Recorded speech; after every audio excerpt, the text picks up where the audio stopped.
Aquí cabe todo el cine. Con Eric Estrada. Nuevo cine mexicano. Puentes.me.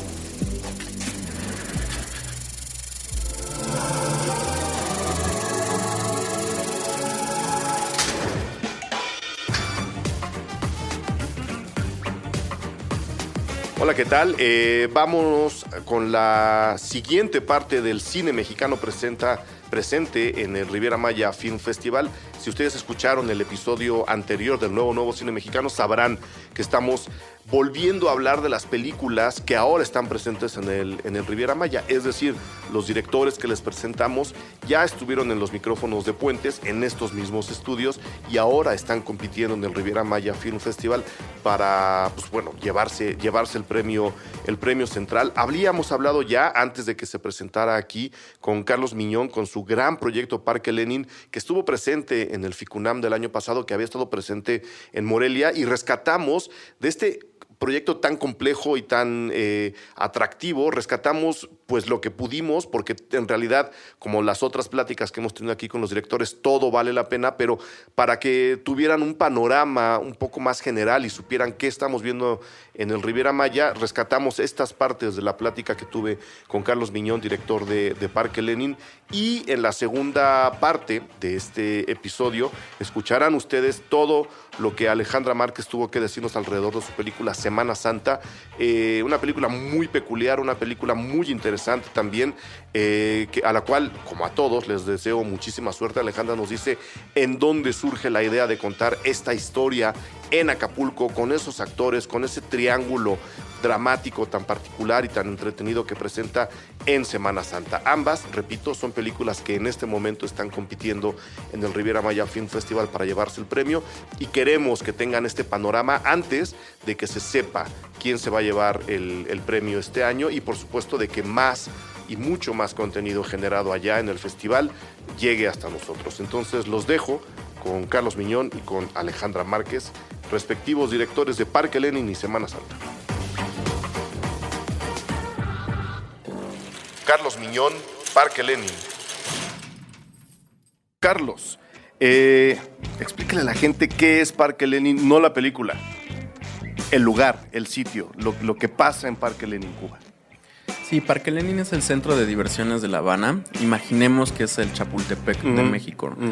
Al igual que Chapultepec, cuenta con distintas áreas. Tiene sus áreas verdes, tiene su parque de atracciones. Es gigantesco. Es gigante.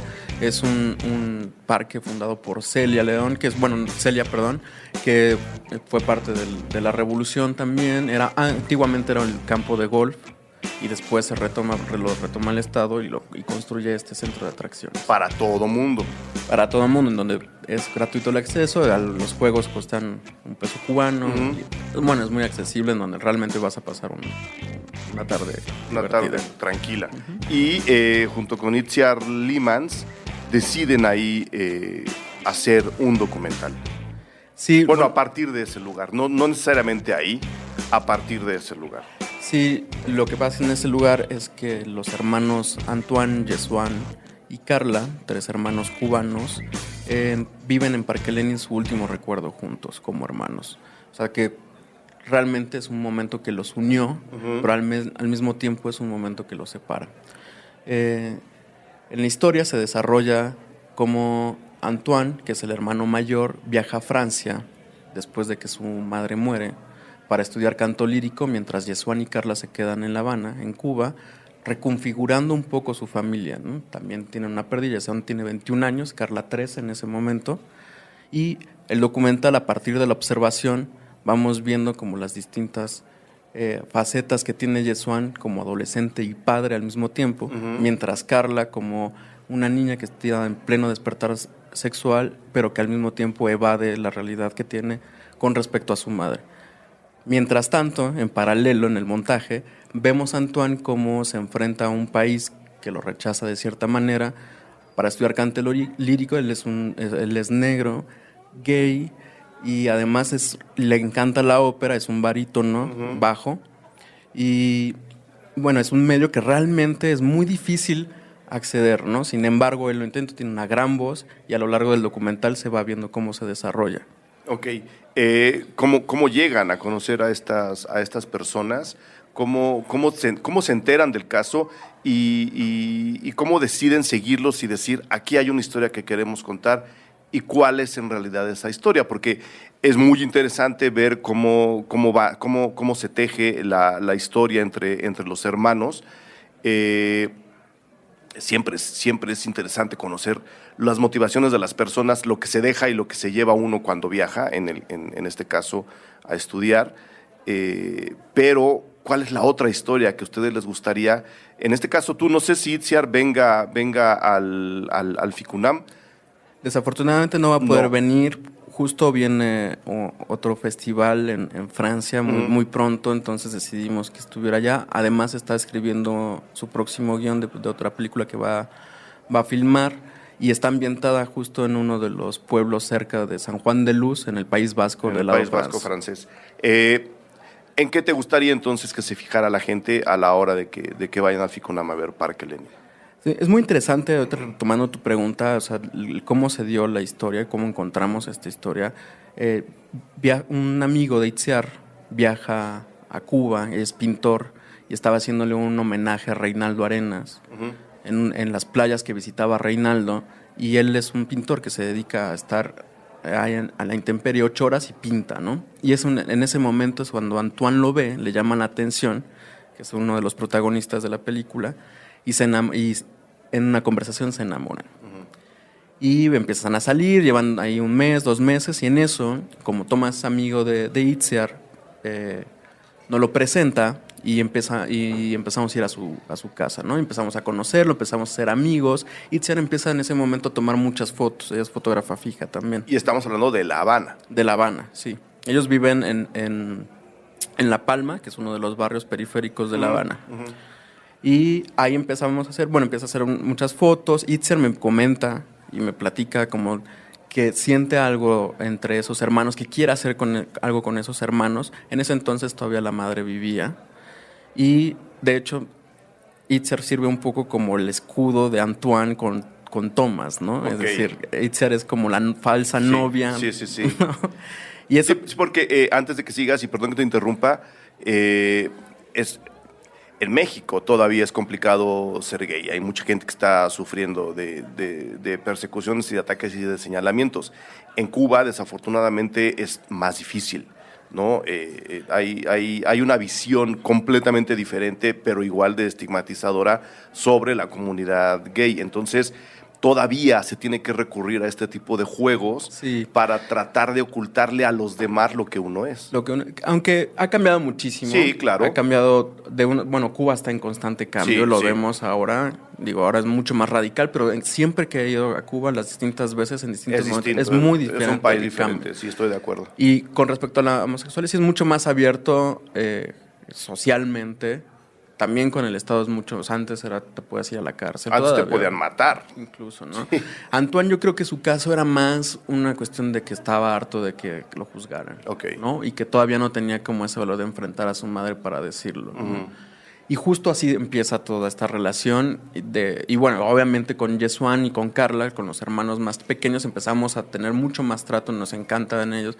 Y pasa desafortunadamente la muerte de la madre, que muere de un paro respiratorio, y es a partir de ahí que ellos 3 empiezan a desenvolverse realmente. Claro, y todo esto mientras ustedes siguen estudiando cine ahí. Exacto. O sea, esto lo están viviendo como una historia de los amigos mientras yo hago mi tarea y voy a mi clase y estoy con mis maestros. Sí, justo se dio así. Hicimos un primer acercamiento en donde Itziar se lanzó y filmó algunas escenas que después servirían como material de archivo para la película que está ahora. ¿No? Parece un material que viene de 5 años atrás y te da otra sensación y entiendes más a los personajes a partir de esa revisita hacia el pasado, ¿no? Y sale justo de esos intercambios que tuvimos con ellos, ¿no? Además, bueno, ya después de ese proceso que muere la madre, entonces empiezan, te digo, como a realmente a surgir las verdaderas personalidades. A salir del cascarón. Exacto. Obviamente Antoine, siendo el mayor, queda como el jefe de familia y empieza a mantenerlos, o sea, de guiarlos sobre todo, ¿no? Y luego Yesuan, pues es ese chico rebelde, pero en el momento en que se enteran que tiene que irse a Francia para estudiar canto lírico, todo cambia. Claro. Y es ahí donde empieza la película. Ok.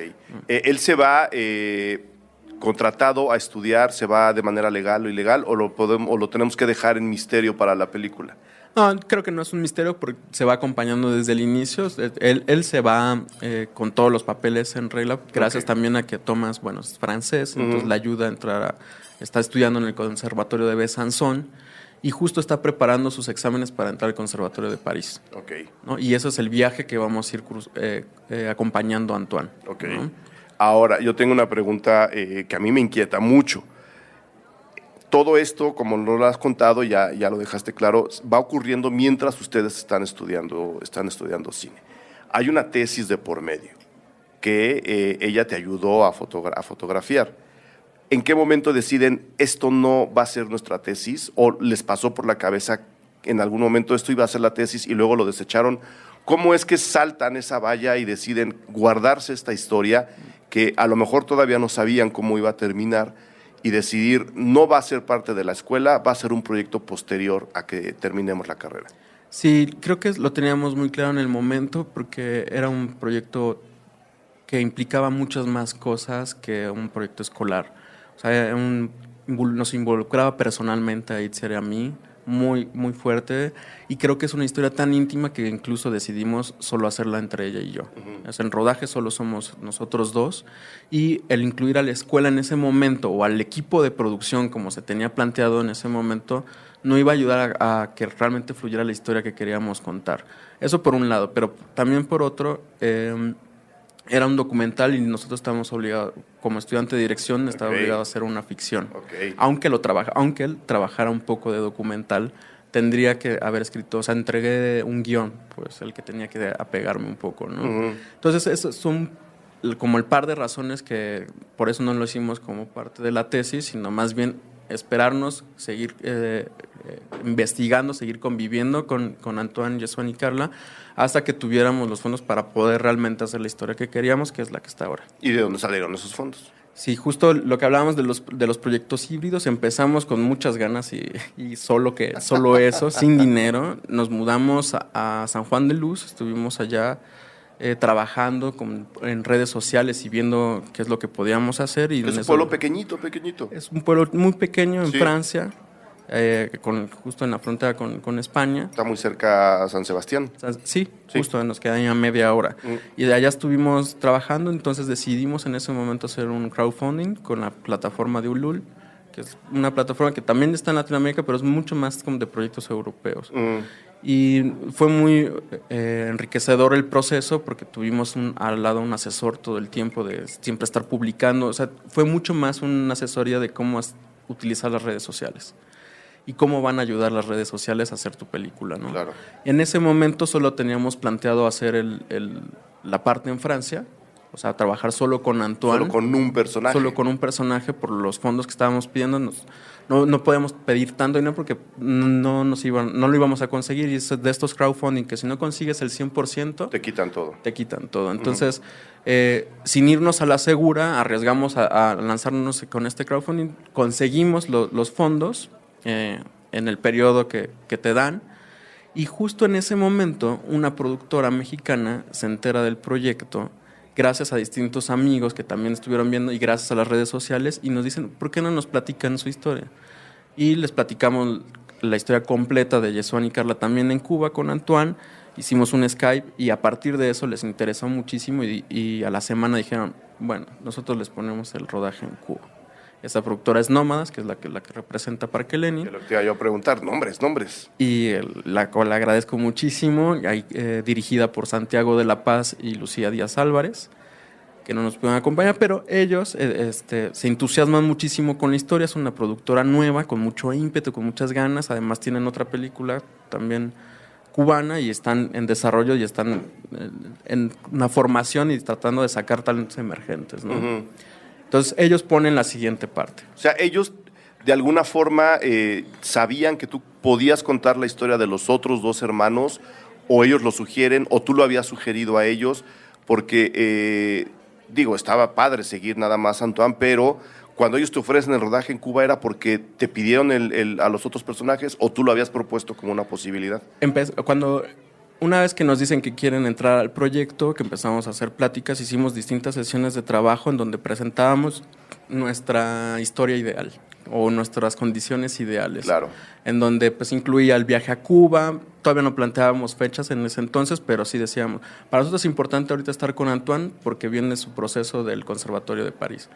Pero es mucho más importante también estar en Cuba porque justo tienes a un adolescente y que tú no sabes cómo va a ir cambiando y cómo va a ir percibiendo el mundo, claro, a como la conocimos. ¿Y ¿no? de qué año estamos hablando ahora? Porque, pues bueno, la película está fechada como 2014. Sí. La apertura se dio hace un año. Sí. Pero esa apertura ya se sentía en las calles. Sí, completamente. O sea, todo eso te afecta. Todo eso cambia y también la actitud que tienen ellos, las cosas que están haciendo también, la forma en la que se involucran. Entonces, en las distintas sesiones de trabajo entregábamos distintas escaletas, cosas, guiones y siempre estuvo presente la idea de viajar a Cuba. Uh-huh. En el momento en donde empezamos ahora sí ya a decidir qué se va a hacer con el presupuesto, cómo se va a distribuir, cómo se va a empezar a manejar el tema del rodaje, ahí también nomás dice, es vital que vayan a Cuba. Claro. Y entonces entre todos fue un consenso así completo, hacia el 100% decimos, sí, tenemos que viajar también. Entonces justo terminamos, después de estas sesiones nos tomó un mes como para arrancar bien con Antoine, viajamos a Besanzón, filmamos con él como mes y medio en su parte, y de ahí viajamos directamente a Cuba a trabajar con Yesuan y Carla. Y me imagino que platicaron mucho con él para también saber qué otras cosas se podía filmar una vez que hicieran el viaje a Cuba. Sí, seguro. Igual también buscando como las formas que nos gusta mucho como la idea de el otro es el que habla sobre ti también, ¿no? El que no solo lo que te están diciendo, lo que nos dice Antoine, aunque al final lo veremos en la película cómo es más o menos la relación entre estos tres hermanos, ¿no? Que no debe ser nada sencilla. No lo es. Especialmente por la diferencia de edades. Puentes. Puentes los invita al Festival Infinito, una nueva iniciativa que expone diversos talentos de la música contemporánea y algunas de las mentes líderes en un momento trascendente de la Ciudad de México. Festival Infinito, los días 1, 2 y 3 de julio en el Huerto Roma Verde. Proyecciones, conferencias, talleres, instalaciones y conciertos enfocados a la innovación, conciencia ambiental y transformación social positiva. Más información y venta de boletos en fondeadora.mx. Festival Infinito, 1, 2 y 3 de julio en el Huerto Roma Verde. Puentes invita. Festival Infinito. La ruta más corta entre dos extremos es un puente. Madame Malé. Conversaciones de diseño con Ana Elena Malé. Nuevo episodio todos los jueves a las 10 a.m. Puentes.m.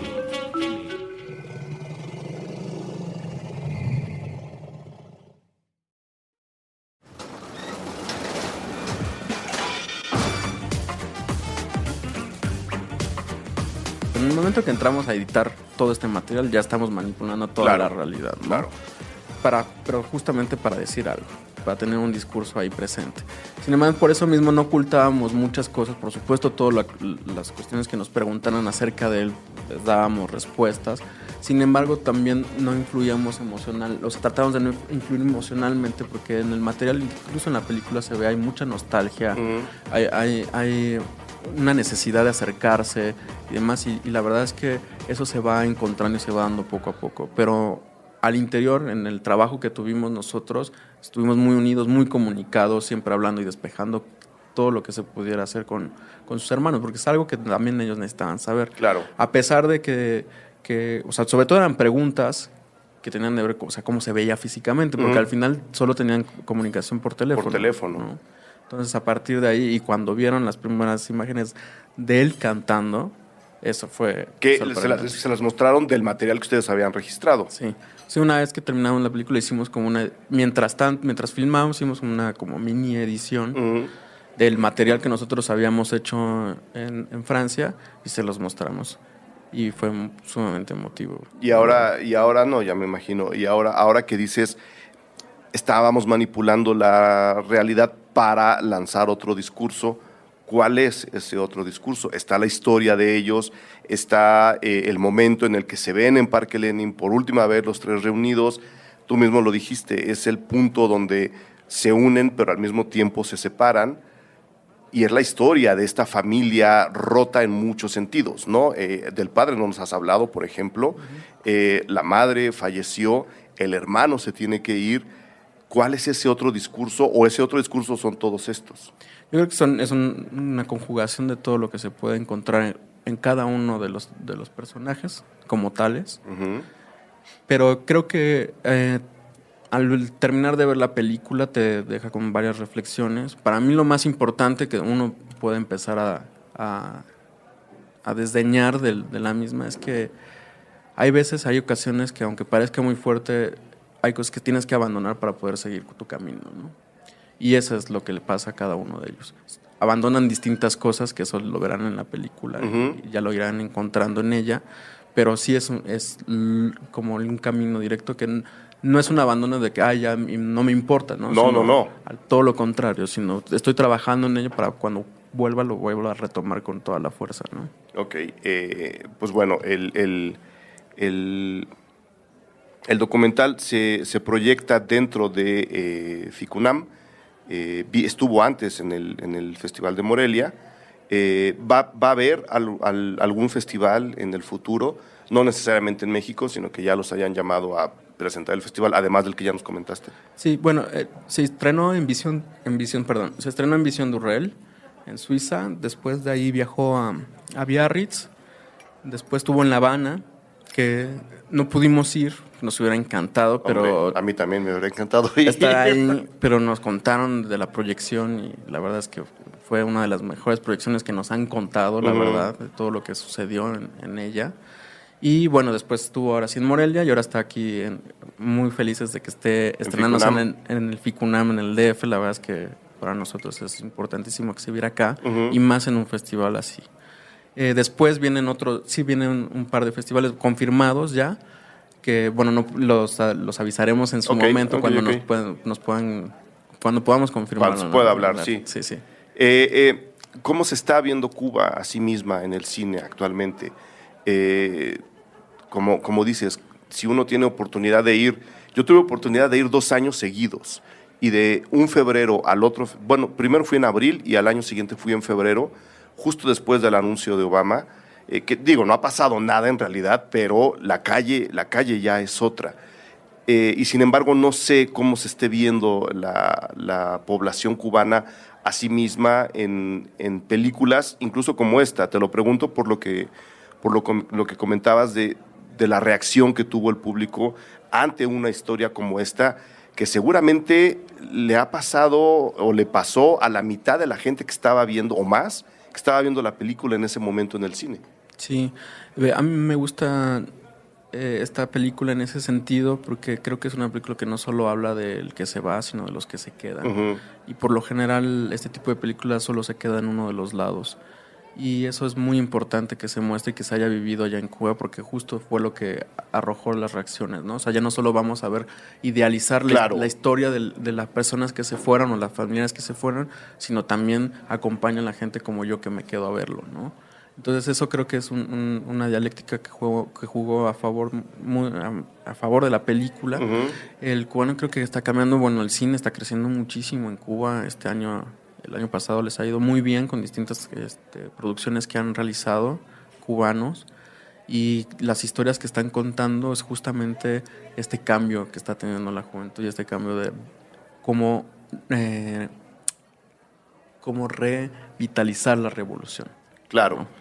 que es ahí donde yo tengo esperanza. O sea, a mí me da mucho miedo que toda la educación que la revolución les dio en cuestión de hay que trabajar para sacar las cosas y el trabajo es para todos y las cosas son para todos, aunque cada quien tiene lo suyo, ¿no? Este ideal de lo que hay lo tenemos que repartir, el famoso todo para todos, ese tipo de colaboraciones, ese tipo de cooperativismo me da mucho miedo que se pierda. Pero yo ya había escuchado eso de revitalizar la revolución, o sea, asimilar la enseñanza tanto de la parte buena de la revolución como de la parte mala de la revolución, que todas las revoluciones tienen parte buena y parte mala, no estoy hablando mal de nadie, todo lo contrario. Entender esas dos partes y sacar un nuevo pensamiento mucho más actual, ¿no? Sí, completamente. Y además, bueno, concretamente en cuestiones del cine, que todo lo involucra con el dinero, en realidad, o sea, cómo vayas moviendo tus producciones, creo que también están cambiando en ese sentido, buscando, o sea, hay mucha inversión también de afuera, como, o sea, cómo van a inyectar sus películas para realmente hablar como de esta nueva realidad, que, bueno, es cubana, pero al final yo creo que se va a ir trasladando hacia Latinoamérica. No, por supuesto, y además la historia que une a Cuba y a México, pues viene desde la conquista. O sea, si un país debería estar interesado en lo que va a pasar en Cuba, olvídate a nivel del cine, que deberíamos estar viendo qué se va a hacer ahí y cómo se van a hacer cosas con ellos y al lado de ellos, sino a nivel política económica regionalmente, México se está quedando atrás, ¿no? O sea, no estamos volteando a ver al vecino natural que es Cuba, pues, por voltear a ver, no sé, para el otro lado, para el Pacífico, ¿no? Ya nos firmaron un tratado ahí. ¿Tú crees que haya un futuro de colaboración entre el cine mexicano y el cine cubano? ¿O es todavía como decías, una carta de deseos? ¿O vas a ayudar a que eso pase? Yo creo que se está dando, o sea, no a nivel institucional, ni a nivel formal, pero sí las colaboraciones a partir, por ejemplo, de todas las personas que estudian en la escuela y cómo se van formando esos equipos después, pues es un cruce de nacionalidades y específicamente con Cuba, ellos también están realizando distintas producciones con distintos compañeros en distintos países, lo cual me parece maravilloso, aunque los temas sean completamente cubanos, ¿no? Claro. Y cómo retratan esa nueva realidad me parece fantástica, que ya no es tan cercana a esa fresa y chocolate. No, ya no. Ya no tiene nada que ver con eso y me parece muy interesante que salgan estas nuevas voces, ¿no?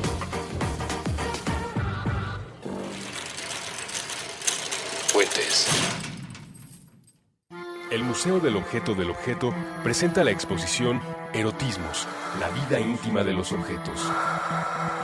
¿Qué pueden decir las cosas sobre nosotros? Erotismos, sobre nuestros deseos, sobre las historias que nos aceleran la sangre. Erotismos, un recorrido por objetos que llegaron hasta nuestra realidad, directo de la fantasía de alguien más. Colima 145, Colonia Roma Norte, Ciudad de México. Acompaña tu visita escuchando las intervenciones de Puentes en Spotify. Busca la playlist de Erotismos Modo. En configuración, activa la reproducción con crossfade de 12 segundos y reproduce la playlist en el orden original.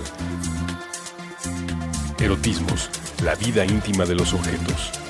Martes a domingo de 10 a.m. a 6 p.m. Del 20 de abril al 28 de agosto 2016. Spotify y Puentes invitan.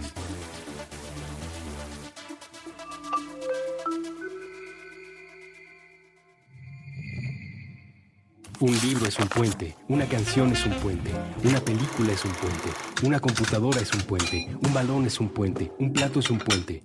Aquí tratamos de hacer que crucen todos.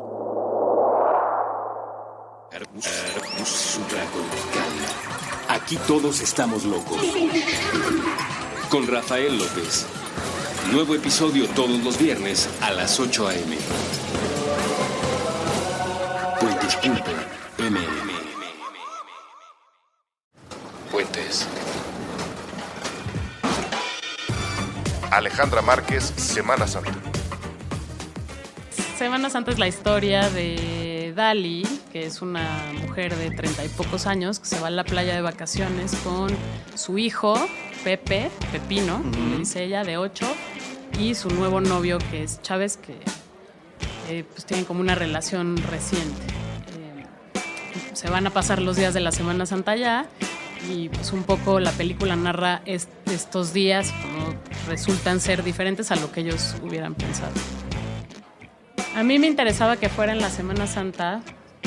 De hecho, la película en el guión estaba capitulada en 4, ¿no? En Jueves Santo, Viernes Santo, Sábado de Gloria y Domingo de Resurrección. Al final, la verdad es que consideramos que no necesitábamos ser tan literales y que eso estuviera ahí como diciéndote, y ahora Claro. se despierta, ¿no? O sea, un poco era como muy obvio.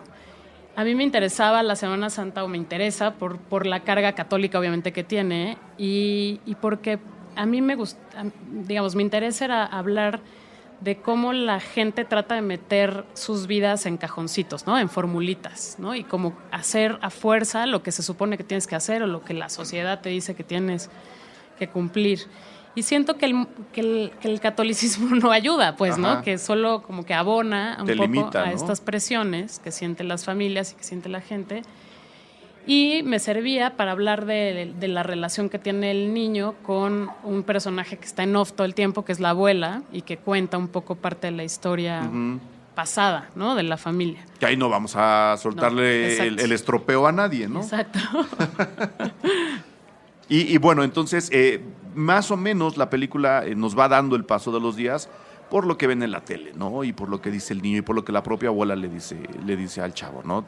Persínate a las 3 de la tarde, bla, bla, bla. La tele nos enseña, ahora están pasando no sé qué película, y uno dice, claro, Ben-Hur siempre la pasan los jueves, no la pasan el domingo. Y hay más bien. o menos. Oye. No, sí hago mi tarea. Sí hago mi tarea. Y ahí más o menos nos van marcando estos cajones de los que tú hablas, pero al mismo tiempo los personajes van empujando para salir o para no hacer tan obvio que no se puede estar en ese cajón. Primero quieren encajar y luego acaban desbordándolo. Sí. ¿No? Y yo pensaba mucho, ahora que dices que el viaje que nos cuentas es más de ella, yo obviamente cada uno ve una película diferente, eso es inevitable, yo me enganché con el niño, ¿no? Yo dije, nos está contando la historia del niño, y pensaba mucho en Club Sandwich, y dije, a ver, si la mamá de Club Sandwich pudo viajar sola con su hijo, ¿por qué Alejandra la está haciendo viajar con su nueva pareja? ¿Cuál sería la diferencia entre estas dos, por ejemplo? Bueno, primero que nada... O por lo menos tu idea, ¿no? Sí. No te pido que la justifiques, no quiero que sientas eso, nada más que le aclares a la gente por qué esta mujer decide ir con su nueva pareja y además con su hijo y con la abuela en el teléfono, ¿no? Yo creo que aquí la cosa es que la intención de la pareja que se embarca en este viaje es armar una familia nueva. O sea, claramente están tratando de integrar una familia nueva, que no necesariamente eso es buena idea siempre, ¿no? Y tú puedes tener relación con alguien sin necesariamente tener una nueva familia, ¿no? Pero por ahí va como lo que yo quería criticar, entre comillas, un poco, ¿no? Como que siempre tratamos de como vivir con estas etiquetas y con estos nombres, y para mí la diferencia es esa, o sea, es que estos dos van a como con unas pretensiones, y creo que también la peli se trata de eso, de lo que quieres aparentar que eres y de lo que eres en realidad. Claro. Y de lo que te mueve en realidad y de cómo tu fantasmita o tu demonio interior, que también hay juego, o sea, me gusta esta onda como de meter al chamuco, ¿no? De cómo se le sale el chamuco en la Semana Santa a todos estos al final.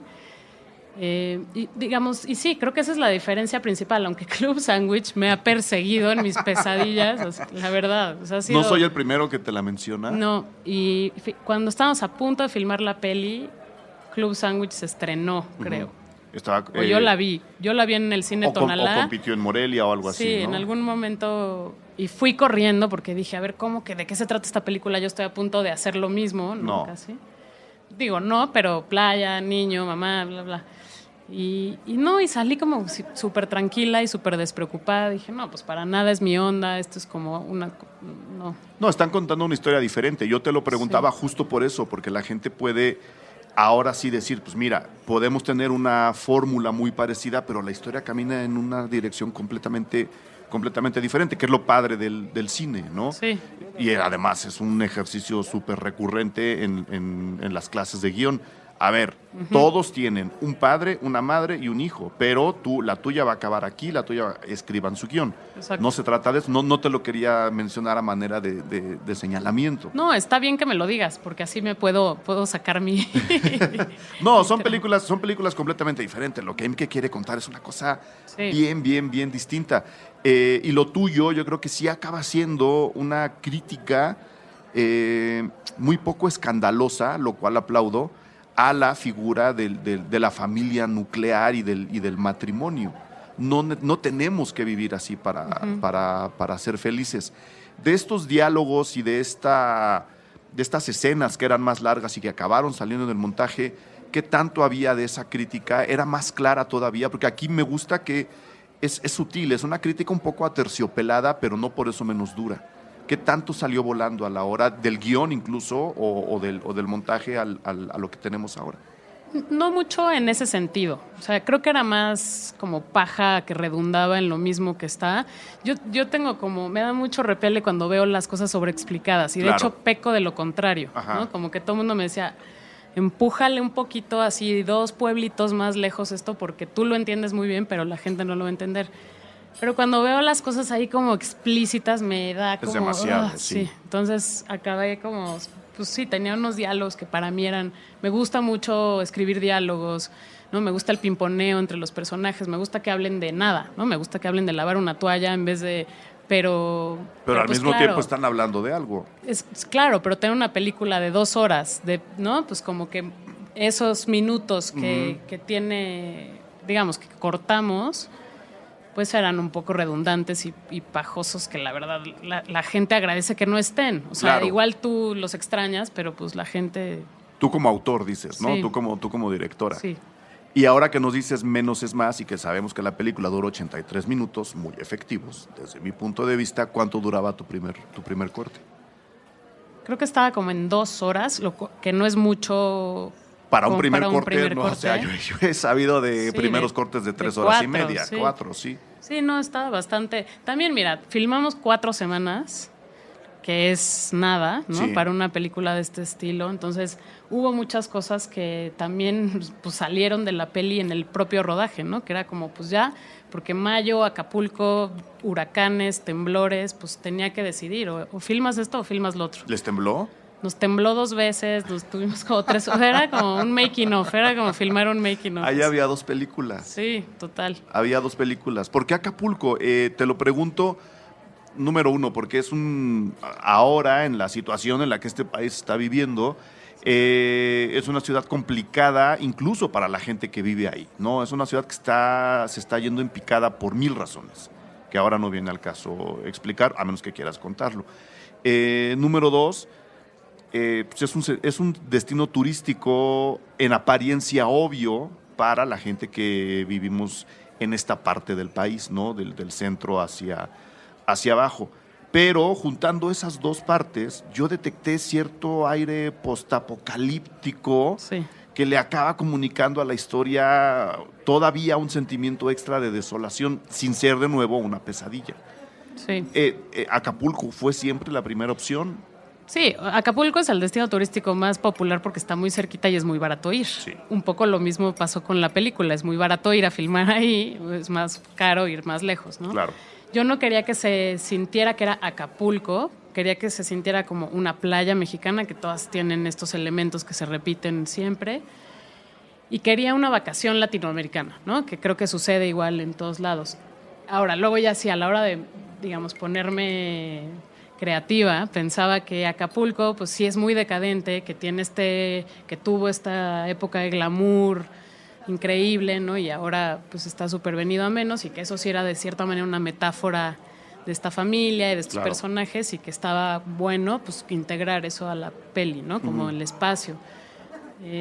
Hay una escena en donde los 2 niños juegan como en estas ruinas de lo que era un hotel, que eso estaba desde el guión, ¿no? Como era este hotel en ruinas que ya se había comido el viento y el mar, y un poco quería tener esa sensación de que además pues las cosas pasan, ¿no? Como que no hay que estar siempre igual, ¿no? Las cosas no pueden permanecer por siempre. Exacto.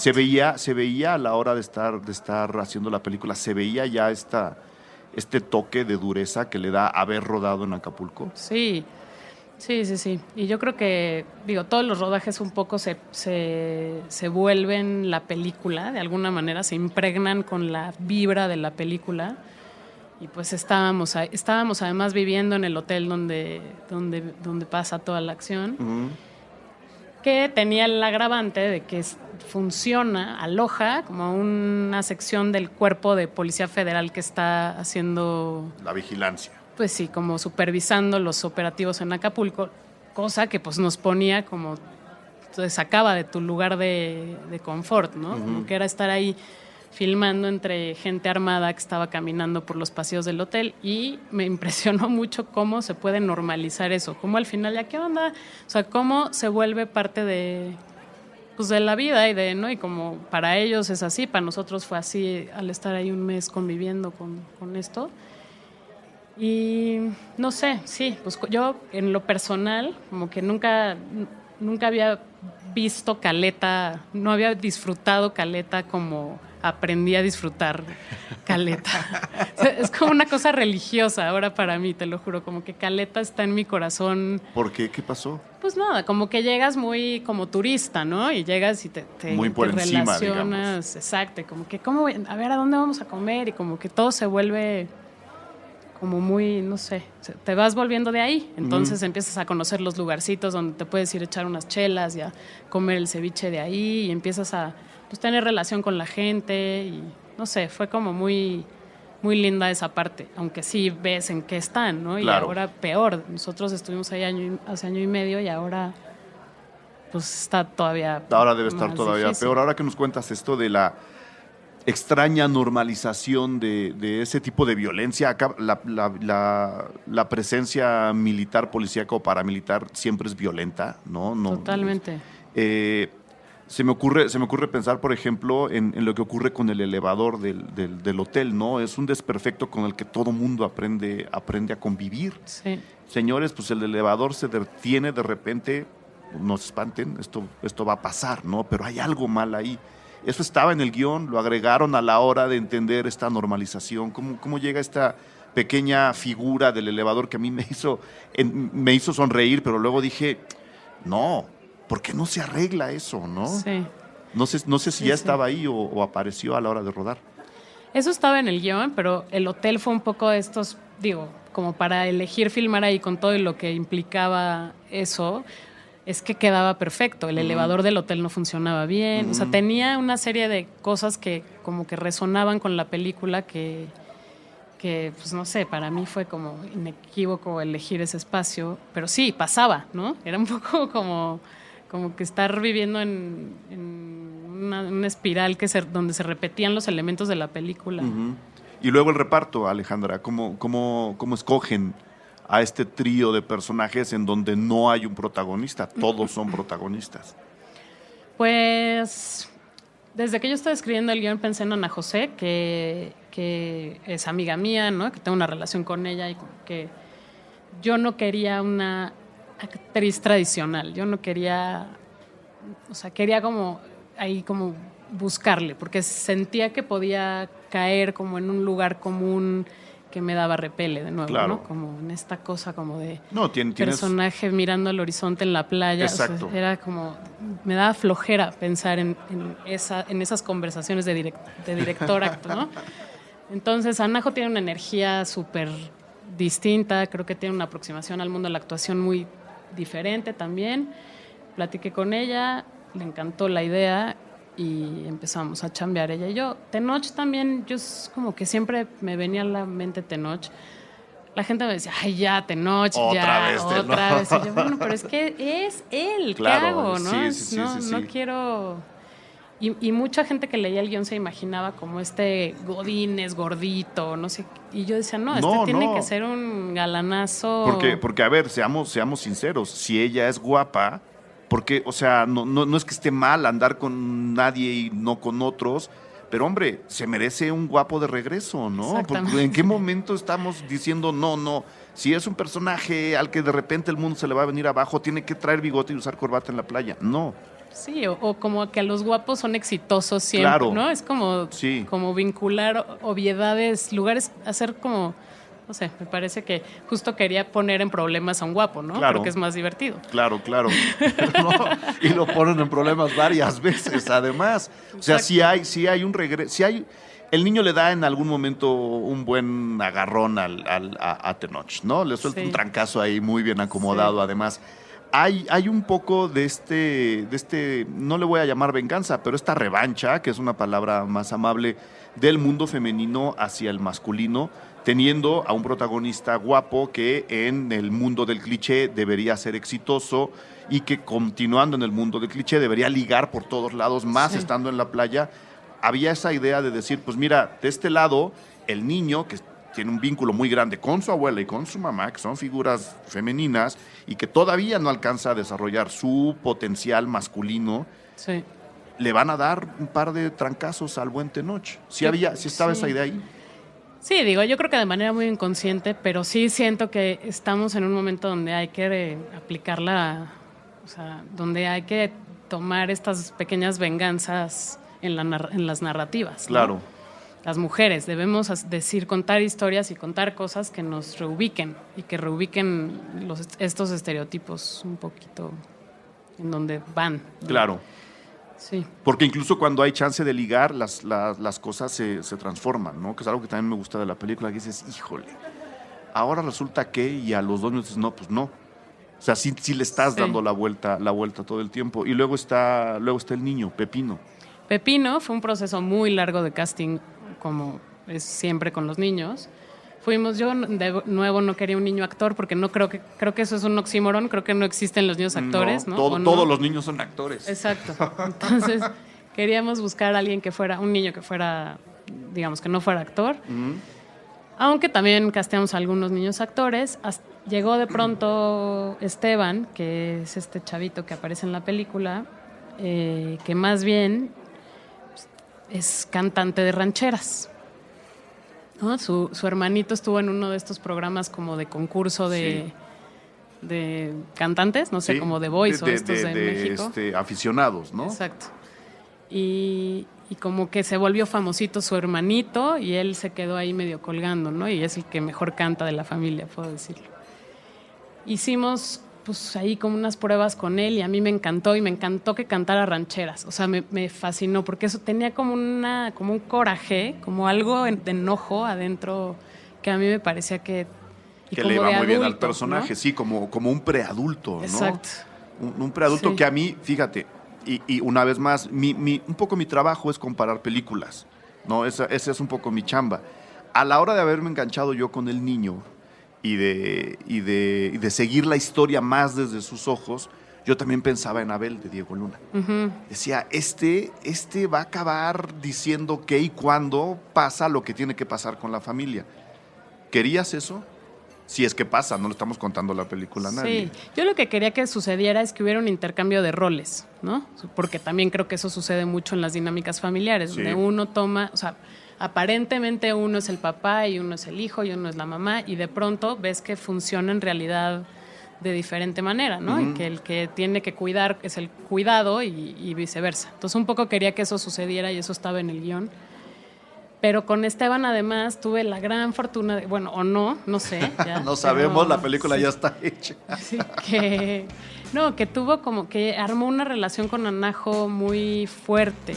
Y de nuevo se empezó a replicar el guión en la película, en la realidad, ¿no? Y empezó como a tener estos conflictos con Tenoch que yo tenía que ahí medio lidiar con los dos. Wow. Tuvimos un momento de puñetazo fuera de la cámara también, del niño con Tenoch. Entonces era como un poco...